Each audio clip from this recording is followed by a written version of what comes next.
Hello and welcome again to the Artful Rogers Channel. In our last episode we covered the period of the Dark Ages, and now following on from that period in time we arrive at the High Middle Ages, around the 11th century. A period marked by population growth, economic expansion and cultural flourishing. This era saw the rise of powerful kingdoms, significant religious movements and remarkable achievements in architecture and the arts. One of the most pivotal events in the High Middle Ages was the Norman conquest of England in 1066. William the Conqueror, the Duke of Normandy, led his forces to victory against King Harold II at the Battle of Hastings. This conquest not only reshaped the English monarchy, but also had lasting impacts on the English language, law, and culture. The Norman conquest brought about significant changes in England.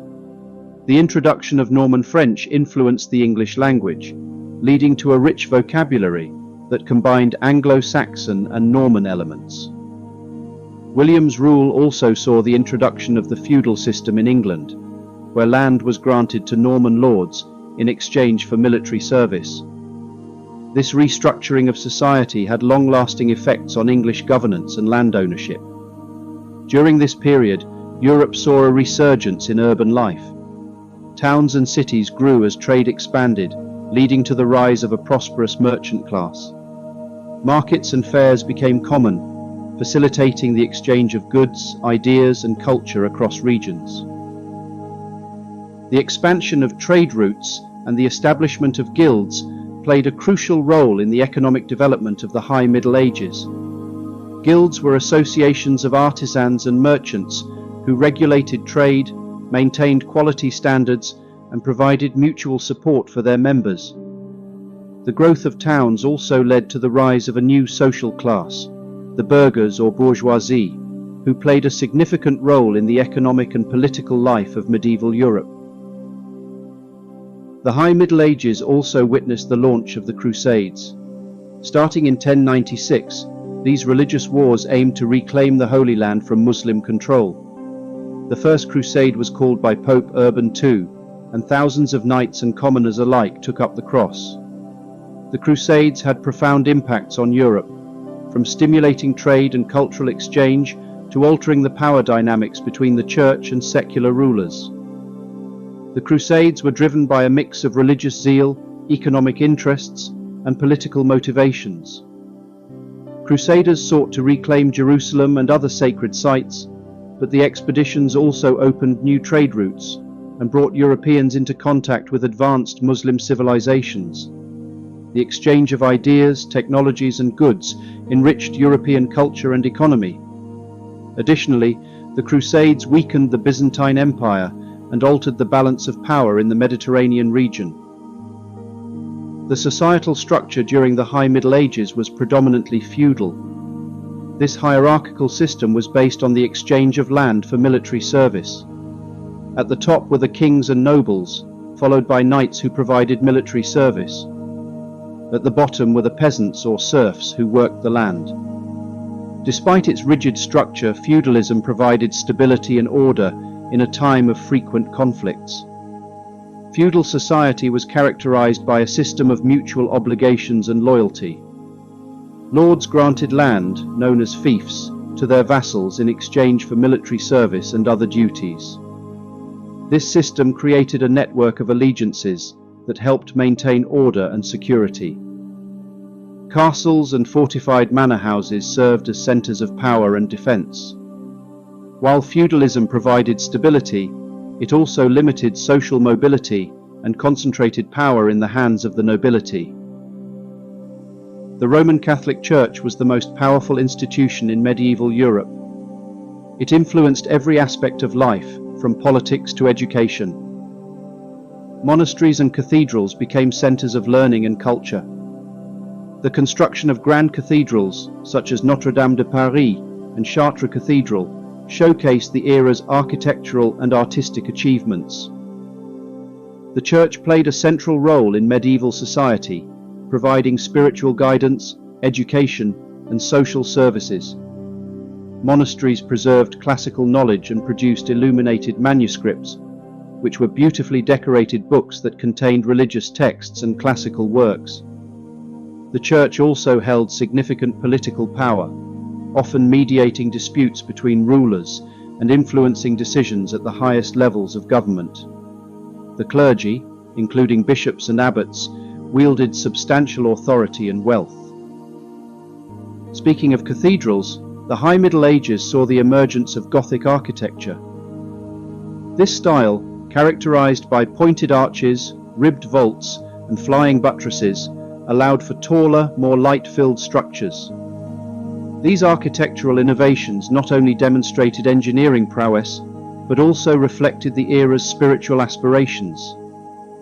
Gothic cathedrals were designed to inspire awe and elevate the spirit. Flying buttresses provided external support, enabling the inclusion of large stained glass windows that filled the interiors with colorful light.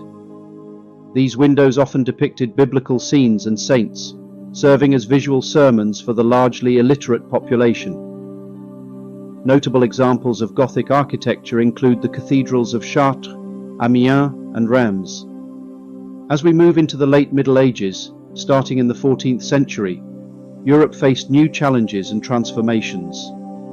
This period was marked by profound changes, including devastating plagues, ongoing wars, and significant cultural and scientific advancements. One of the most catastrophic events of the late Middle Ages was the Black Death. Arriving in Europe around 1347, this deadly plague wiped out an estimated 1/3 of the population. The pandemic had far-reaching effects, including severe labor shortages, economic upheaval, and shifts in social structures. Despite the immense tragedy, the aftermath of the plague also led to increased wages for peasants and a decline in the rigid feudal system. The Black Death, caused by the bacterium Yersinia pestis, spread rapidly through Europe, carried by fleas on rats. The massive death toll led to a collapse of the labor force, causing agricultural and economic disruption. Survivors demanded higher wages and better working conditions, leading to social unrest and peasant revolts. The decline in population also resulted in abandoned lands and a decrease in food production. However, the reduction in the workforce gave survivors more bargaining power, leading to improved living standards for many peasants. Amidst the turmoil, the 100 Years' War between England and France raged from 1337 to 1453. This lengthy conflict was driven by claims to the French throne and saw numerous battles and shifts in power. Key figures such as Joan of Arc emerged during this time. Joan, a young peasant girl, claimed to have divine guidance and played a pivotal role in lifting the siege of Orléans, bolstering French morale and turning the tide of the war in favor of France. The 100 Years' War was a complex and protracted conflict that saw significant military innovations, such as the use of longbows and cannons. The war began with English victories, including the Battle of Agincourt in 1415, where Henry V's forces defeated a much larger French army. However, the emergence of Joan of Arc revitalized French resistance. Captured by the English and executed for heresy, Joan became a martyr and symbol of French unity. The war eventually ended with the expulsion of English forces from most of France, solidifying the French monarchy's power. The late Middle Ages also saw the rise of powerful monarchies and the consolidation of nation-states. Kings such as England's Henry V and France's Charles VII strengthened their central authority, laying the groundwork for modern nation-states. These monarchs implemented reforms that increased their power and reduced the influence of feudal lords.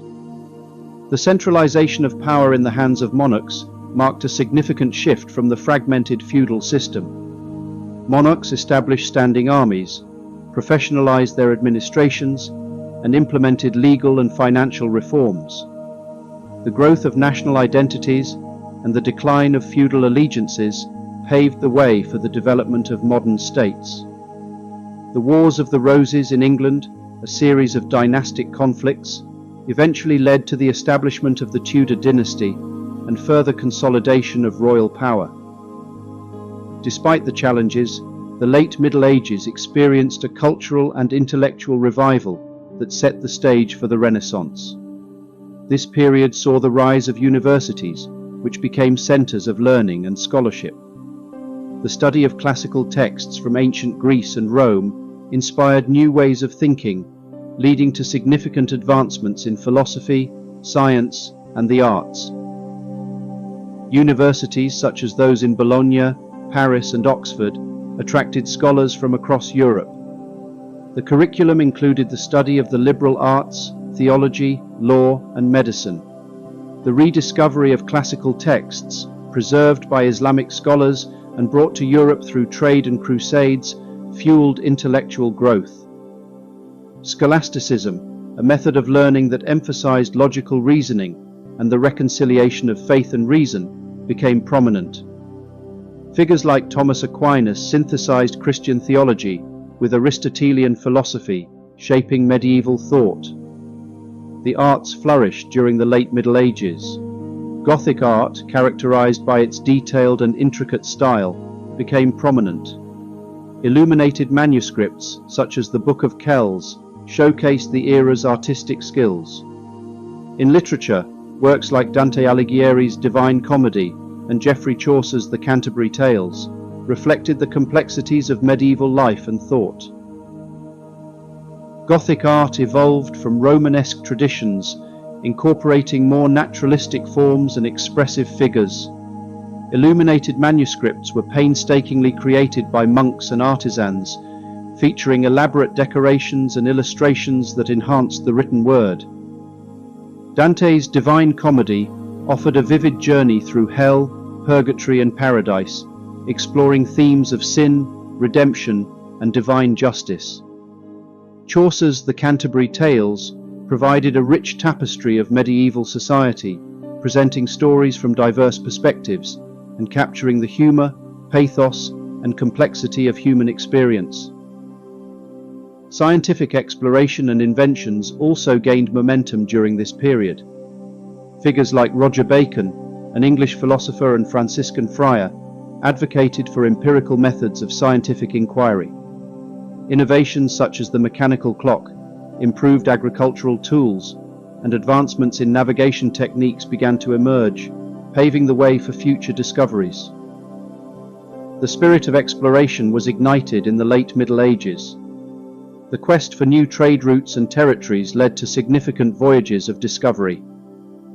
Portuguese explorers, such as Prince Henry the Navigator, spearheaded efforts to explore the African coast, setting the stage for the age of exploration that would follow. Prince Henry the Navigator established a school of navigation and sponsored expeditions along the west coast of Africa. These voyages aimed to find a sea route to the lucrative spice markets of Asia and to expand Christian influence. The discovery of new lands and sea routes by explorers such as Bartolomeu Dias, who rounded the Cape of Good Hope, and Vasco da Gama, who reached India, opened up new opportunities for trade and cultural exchange. These explorations marked the beginning of European global expansion and the establishment of overseas empires. The Middle Ages gradually transitioned into the Renaissance, a period of renewed interest in classical antiquity and humanism. This era saw remarkable achievements in art, science, and literature. Artists like Leonardo da Vinci and Michelangelo pushed the boundaries of creativity, while explorers like Christopher Columbus and Vasco da Gama opened new horizons for European expansion. The Renaissance, which began in Italy in the 14th century and spread across Europe, was characterized by a revival of classical learning and a focus on human potential and achievement. Humanism, the intellectual movement that emphasized the study of classical texts and the value of human experience, inspired new approaches to art, science, and literature. Renaissance artists like Leonardo da Vinci and Michelangelo created masterpieces that combined technical skill with a deep understanding of human anatomy and emotion. The invention of the printing press by Johannes Gutenberg revolutionized the dissemination of knowledge, making books more accessible and promoting literacy. The Middle Ages were a time of significant growth and development. Despite the challenges of plagues and wars, medieval Europe saw the establishment of universities, the codification of legal systems, advancements in agriculture, and the flourishing of medieval literature and art. The architectural marvels of Gothic cathedrals, the intellectual pursuits of scholars, and the resilience of everyday people all left lasting legacies. The medieval period laid the foundations for many aspects of modern society. The development of legal systems and representative institutions, such as parliaments and estates, influenced the evolution of democratic governance. The agricultural innovations of the Middle Ages supported population growth and urbanization. The preservation and transmission of classical knowledge through monasteries and universities fostered intellectual continuity and progress. The Middle Ages also saw the emergence of national identities and the consolidation of state power, shaping the political landscape of Europe. From the rise of powerful monarchies to the catastrophic Black Death, the Middle Ages were a period of dynamic change and growth. We saw the rise and fall of empires, the spread of religions, monumental architectural feats, and the resilience of everyday people. The transition from the medieval world to the Renaissance set the stage for the modern era, with its focus on humanism, exploration, and scientific discovery. In the next journey, we will delve into the Renaissance, but for now, thanks for joining us on this journey through the Middle Ages. If you enjoyed this video, don't forget to like, subscribe, and hit that notification bell for more exciting historical adventures. Until next time, keep exploring the past to understand the present.